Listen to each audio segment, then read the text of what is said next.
From 3300 BC, the concept of writing spread from the Semitic language-speaking areas to Greek and Roman regions of Europe around the Mediterranean Sea. Shortly behind written communication came cryptography as a means of providing privacy and secrecy so that only those intended to receive information should be able to read it. The earliest commonly adopted method of cryptography was the Atbash cipher, which simply reversed letters in the Hebrew alphabet. Atbash is a substitution cipher with a fixed key. As soon as an eavesdropper recognises or suspects that the ciphertext is using Atbash, they can decipher the hidden message into plain text. A substitution cipher systematically replaces letters with other letters. An improvement on the fixed key Atbash cipher is to use a variable key agreed between the message sender and receiver. This way, even if the method of encryption is discovered, an attacker cannot decipher the encrypted message without also discovering the key. Julius Caesar famously used a key of 3 shifts further down the alphabet. So typically, the Caesar cipher would convert plaintext A into ciphertext of D, plaintext B into ciphertext of E, and the characters would wrap around at the end. So plaintext X would be replaced with ciphertext A, and plaintext Y would be replaced with ciphertext B. This type of substitution cipher is referred to as a monoalphabetic substitution cipher because it only uses one alphabet. Things were improved over time by the introduction of a polyalphabetic substitution cipher, which uses multiple alphabets. As you can see in this example, each row contains another alphabet where the letters have been shifted on by one character. If we had a keyword of hat and a plaintext message we wanted to encrypt of coat, we would first look down the H column and see where it intersected with the row that begins with C. That would give us the letter J. Then we would look at the column A, where it intersected with the letter O. That would give us O. Then we would look at the column T, and where it intersected with the letter A. That would give us T.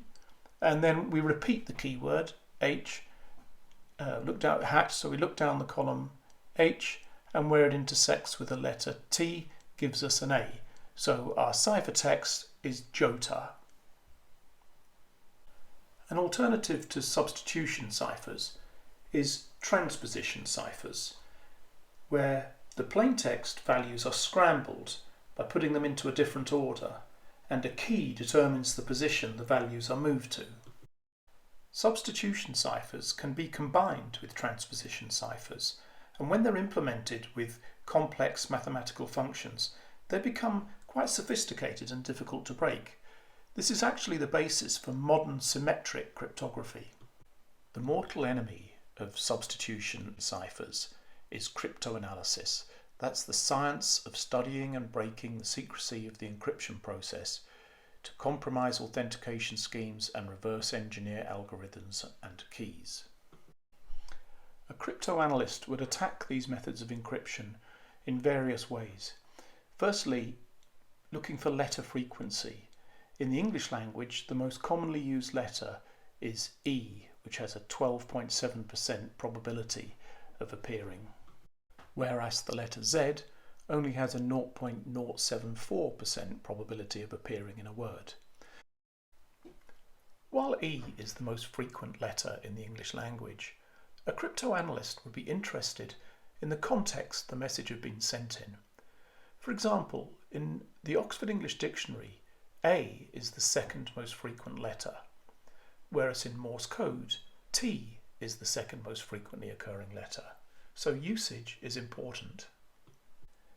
When ciphertext includes punctuation in the form of spaces, the cryptanalyst job is made a lot easier because single letter words are only A and I in the English language, and there are lists of the most frequently used 2-letter words, 3-letter words, 4-letter words, and so on. Pretty much every way of slicing and dicing language has already been undertaken by frequency analysis. For example, digraphs or bigrams tell us the frequency that two letters will appear in sequence in text. Trigraphs or trigrams tell us the frequency that three letters are likely to appear in text, and so on. There's also double letter frequencies, and the most common first letter in a word, the most common second letter in a word, and the letter most likely to appear at the end of a word. Curiously, more than half of all English words end in the letters E, S, T or D. If your military reports follow a known report template, that makes the document vulnerable to a known plain text attack.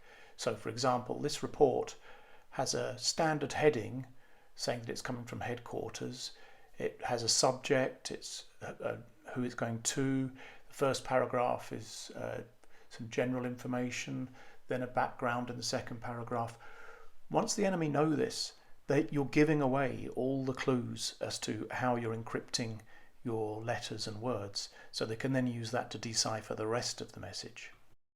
So far, all the methods of cryptography we've discussed have required the sender of a message to share their secret key with the receiver of the encrypted message so that they can decrypt it into plain text. By far the easiest way of attacking any of these cryptographic methods is to obtain that shared secret key. If an eavesdropper has access to the key, they can listen in on any message travelling back and forward, and they could also potentially change the messages. For thousands of years, there was no alternative to using shared secret keys. But in the next episode, I'll talk about the development of asymmetric key cryptography, where the sender and the receiver use different keys. So until the next time, thank you for watching, and bye for now.